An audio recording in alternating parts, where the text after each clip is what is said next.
ॐ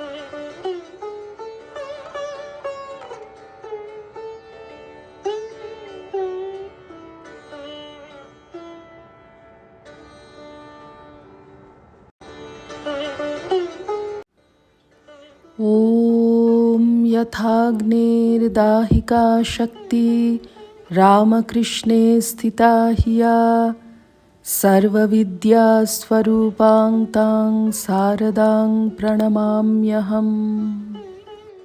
শ্রী শ্রী মায়ের কথা। সরজুবালা, 18ই শ্রাবণ 1318।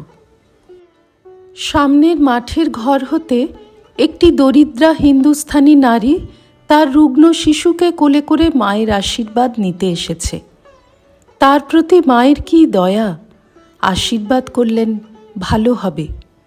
তারপর দুটো বেদানা ও কতকগুলো আঙুর ঠাকুরকে দেখিয়ে এনে তাকে দিতে বললেন। আমি মায়ের হাতে ওইগুলো এনে দিলে মা সেই নিঃস্ব রমণীটিকে দিয়ে বললেন, তোমার রোগা ছেলেকে খেতে দিও। আহা, সে কতই খুশি হয়ে যে গেল। বারবার মাকে প্রণাম করতে লাগল। 1318। পটলডাঙ্গার বাসা হতে বৈকালে গিয়েছি। মায়ের ঘরে গিয়ে বসতেই গোলাপ মা এসে আমাকে বললেন, একটি সন্ন্যাসিনী গুরুর দেনা শোধ করতে সাহায্য প্রার্থী হয়ে কাশী হতে এসেছেন, তোমাকে কিছু দিতে হবে। আমি সানন্দে স্বীকৃত হলুম। মা হেসে বললেন, আমাকে ধরেছিল, আমি কি কারো কাছে টাকা চাইতে পারি মা? বললুম, থাকো, হয়ে যাবে।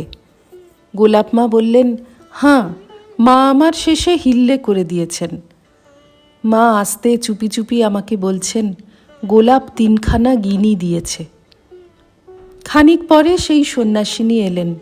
তিনি বলরামবাবুর বাড়ি গিয়েছিলেন। সেখানে ভক্তেরা তাঁকে যার যা সাধ্য কিছু কিছু দিয়েছেন। শুনলুম, সন্ন্যাসিনী হবার পূর্বে তাঁর বৃহৎ সংসার ও 7 ছেলে ছিল। তারাই এখন কৃতী হয়ে সকল বিষয়ের ভার নিতে তিনি সংসার ত্যাগ করে চলে এসেছেন। সন্ন্যাসিনী, গুরু নিন্দা করতে নেই বলে। তারপর তিনি প্রণাম করে বলছেন, বড় মোকদ্দমা প্রিয় ছিলেন, এখন বৃদ্ধ হয়ে পড়েছেন, আর পারেন না।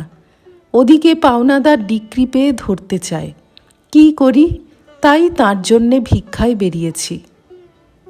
এই কথা শুনে শ্রী শ্রীমা একটি শ্লোক বললেন। শ্লোকটি মনে পড়ছে না, তবে ভাবটি এই, উচিত কথা গুরুকেও বলা যায়, তাতে পাপ হয় না। মা আরও বললেন, তবে গুরু ভক্তি থাকা চাই। গুরু যেমনই হোক, তাঁর প্রতি ভক্তিতেই মুক্তি। ঠাকুরের শিষ্য ভক্তদের কি ভক্তি দেখো দেখি। এই গুরু ভক্তির জন্যে ওরা গুরুবংশের সকলকে ভক্তি তো করেই, গুরুর দেশের বিড়ালটাকে পর্যন্ত মান্য করে। সন্ন্যাসিনী রাত 3টা হতে বেলা 8টা পর্যন্ত জপ ধ্যান করেন। সেই জন্য একখানি ধোয়া কাপড় চাইলেন। মা ভূদেবের একখানি কাপড় দিতে বললেন। সন্ন্যাসিনী আমায় জিজ্ঞাসা করলেন, তুমি কি রাতে থাকবে? থাকো তো তোমায় কিছু শিক্ষা দিতে পারি। মনে মনে ভাবলুম, আমাদের মার কাছে আবার আপনি কি শিখাবেন? কিন্তু প্রকাশ্যে বললুম, না, আমার থাকা হবে না। আমার গাড়ি এসেছে। সন্ধ্যারতি হতে শ্রী শ্রী মাকে প্রণাম করে বিদায় নিলুম। 28শে মাঘ 1318। আজ মায়ের কাছে গিয়ে প্রণাম করে বসতেই মা আক্ষেপ করে বললেন, আহা, গিরিশবাবু মারা গেছেন, আজ 4 দিন। চতুর্থীর কাজ আমায় নিতে এসেছিল। সে নেই, আর কি সেখানে যেতে ইচ্ছে করে? আহা, একটা ইন্দ্রপাত হয়ে গেল। কি ভক্তি বিশ্বাসী ছিল। গিরিশ ঘোষের কথা শুনেছ? ঠাকুরকে পুত্রভাবে চেয়েছিল।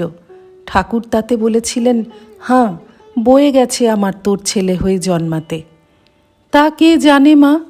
ঠাকুরের শরীর যাবার কিছুকাল পরে গিরিশের এমন একটি ছেলে হলো, 4 বছর হয়েও কারোর সঙ্গে কথা বলেনি। হাবভাবে সব জানাতো। ওরা তো তাকে ঠাকুরের মতো সেবা করত।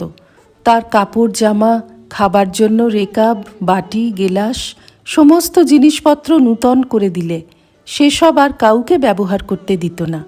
গিরিশ বলতো, ঠাকুরই এসেছেন। তা ভক্তের আবদার কে জানে মা। একদিন আমাকে দেখবার জন্যে এমন অস্থির হলো যে আমি উপরে যেখানে ছিলুম সকলকে টেনে টেনে সেই দিকে উ উ করে দেখিয়ে দিতে লাগলো। প্রথমে কেউ বোঝেনি, শেষে বুঝতে পেরে আমার কাছে নিয়ে গেল। তখন ওইটুকু ছেলে আমার পায়ের তলায় পড়ে প্রণাম করলে। তারপর নিচে নেমে গিরিশকে ধরে টানাটানি আমার কাছে নিয়ে আসবে বলে। সে তো হাউ হাউ করে কাঁদে আর বলে, ওরে আমি মাকে দেখতে যাব কি, আমি যে মহাপাপী। ছেলে কিন্তু কিছুতেই ছাড়ে না। তখন ছেলে কোলে করে কাঁপতে কাঁপতে দু চক্ষে জলধারা এসে একেবারে আমার পায়ের তলায় সাষ্টাঙ্গ হয়ে পড়ে বললে, মা এ হতেই তোমার শ্রীচরণ দর্শন হলো আমার। ছেলেটি কিন্তু মা 4 বছরেই মারা গেল। এর আগে একদিন গিরিশ ও তার পরিবার তাদের বাড়ির ছাদে উঠেছিল।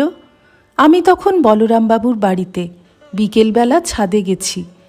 গিরিশের ছাদ হতে তাকালে যে দেখা যায় সেটা আমি লক্ষ্য করিনি।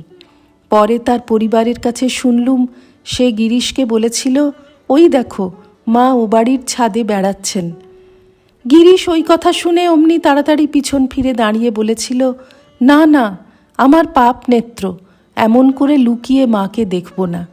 এই বলে নিচে নেমে গিয়েছিল। শ্রী রামকৃষ্ণার্পণমস্তু।